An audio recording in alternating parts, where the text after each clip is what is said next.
Today I'm going to be sharing some of the things that I've learned along the way about gouache paint consistencies and the different ways that you can utilize this paint while painting. And one of the most important things really to know about gouache, because when you're working with it, you want to know its properties, you want to know all of the potential it has to create different effects for you in your paintings, and you want to be able to also anticipate what challenges you might run into, and understand why you're running into those challenges. So lots of people give up on gouache because they get frustrated with it. It is a medium that reactivates with water. It never dries completely, and that can be a plus or it can be a minus. So today I'm going to talk about the 4 consistencies that I've learned about and that I utilize in my paintings, and I'm gonna do them in the order that makes the most sense in terms of getting your paint out of your tube and working with it thickly. I'm just going to be using one color today. Actually 2. I'll be using a color plus white, and I'm using a dark color. I'm looking for a color that provides a lot of opacity. If you look on the back of your tubes or on the sides, sometimes they will have either a little some type of square or a circle that shows you how opaque the medium is. So there are some dark colors that, believe it or not, are not opaque, so you want to make sure that you check for that. I'm using ultramarine blue today to show, so you can see a little bit better what I'm talking about. And I'm going to be using my this is probably like a 1/2 inch brush. I have a cup for clean water, and I'm going to be wetting my brush, but I'm going to be removing the excess water from the brush before I start working with it. And the first consistency we're going to talk about today is straight out of the tube. This is where gouache is its thickest, and in most cases it's a little bit sticky as well, and the most opaque. So here I have a little water drop, but I want to show you that in this instance you are not utilizing water. You are using it straight from the tube. So I've put out some ultramarine and it was in my Stay Wet palette, but just for the sake of making sure that our paint is fresh out of the tube, I'm going to show you what I'm talking about here. So if you look at the paint, do you see how it kind of holds on to the brush? It's kind of like almost like honey, a little bit gooey. So in this consistency, you will get a lot of coverage, but you don't want to work in this consistency during your painting because it's difficult to blend and move this paint around, and I'm going to show you right now what I mean. I'm trying to make sure I get it no clumps of paint on my brush, and it will look like this. So you can get coverage, but then it dries up on your paper pretty quickly, and you can get this really cool dry brush effect. You can work with it a little bit thicker. So if I grab it with the corner of my brush, I can do this. So usually at the end of a painting, I'll use it in this consistency for textures, for a little bit more coverage in some spots or highlights. But this is what it looks like, straight from the tube, no water.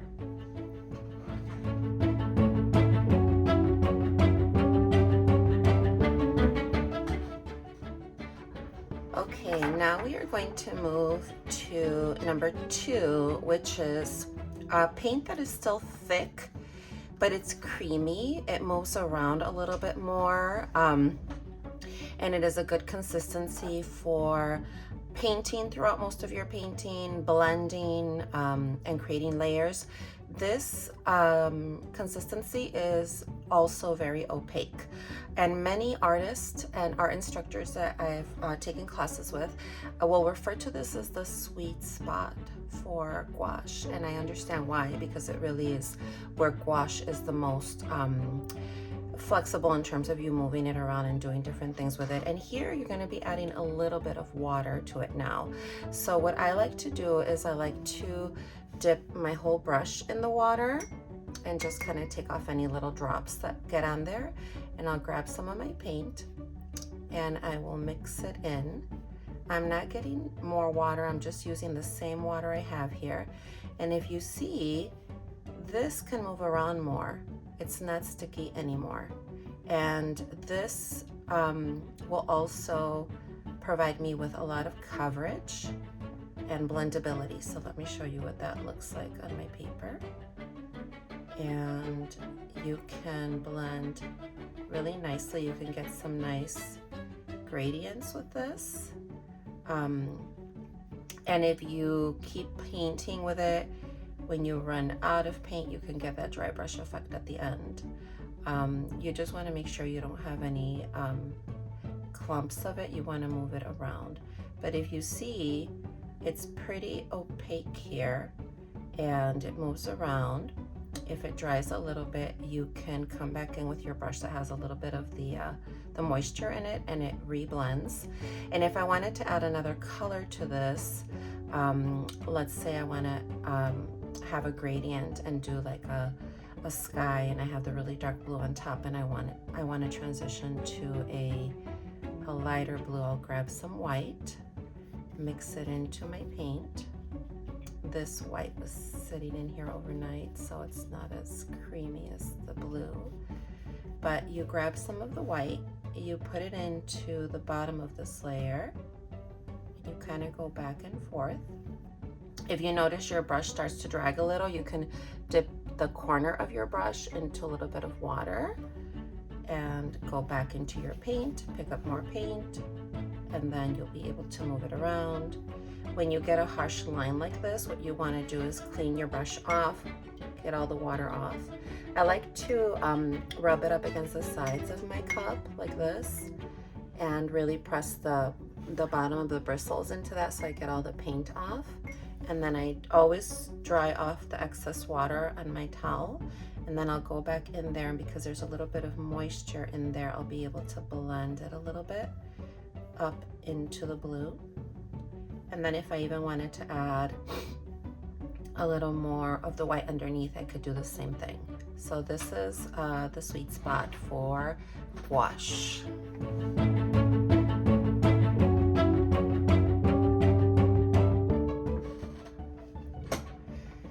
Okay, we are moving on to number 3.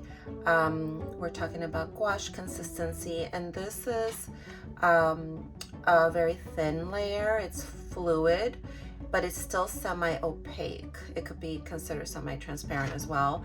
And here you're gonna add more water than you did over here, but you still wanna make sure that it's not completely transparent. So I'm gonna dip my brush back in water.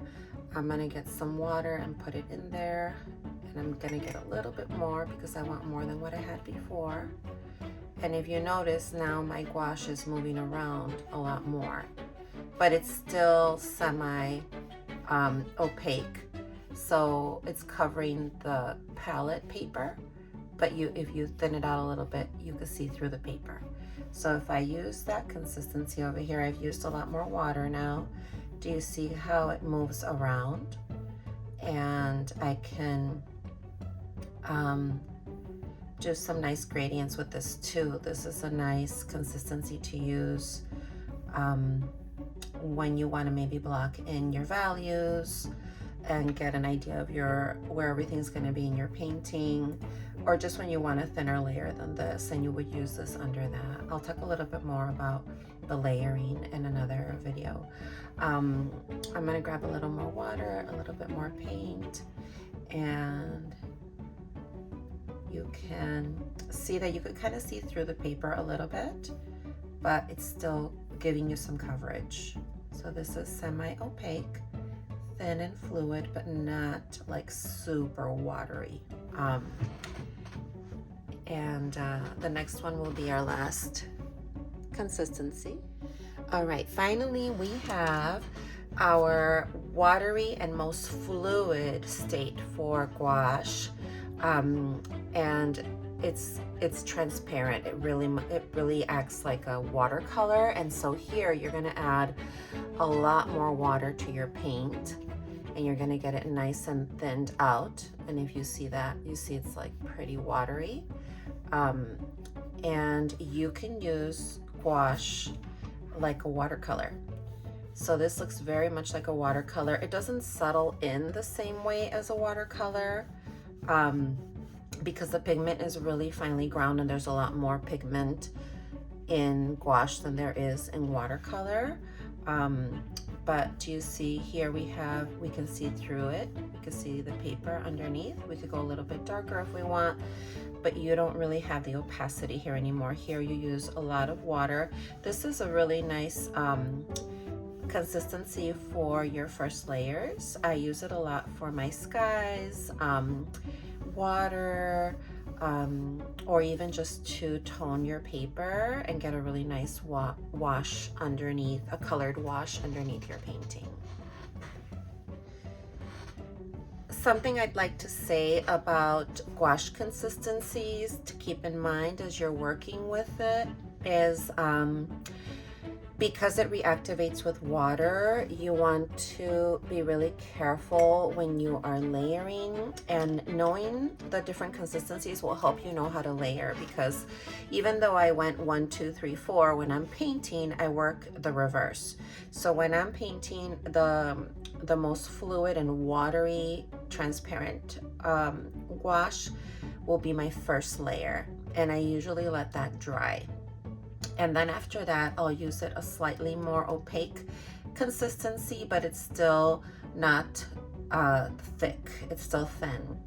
And I let that dry. Now, when you're working with these two consistencies, these are a little bit harder to lift off and reactivate later on in the process. And it is important to let them dry in between. The next layer that I would add to a painting would be this one, and a lot of my painting would be painted in this layer, except for areas that I want to show that transparency and that depth in my painting, because that's what these layers also create. They help you create depth and even textures in your painting. And then my last consistency that I would use would be at the thickest, straight out of the tube. A lot of times I'm using that for textures, for dry brush, for highlights and things like that. But you have to be really careful not to go too thick, because if you go too thick, when it dries, it can crack. So those are some things to keep in mind as you're working with the different consistencies of gouache.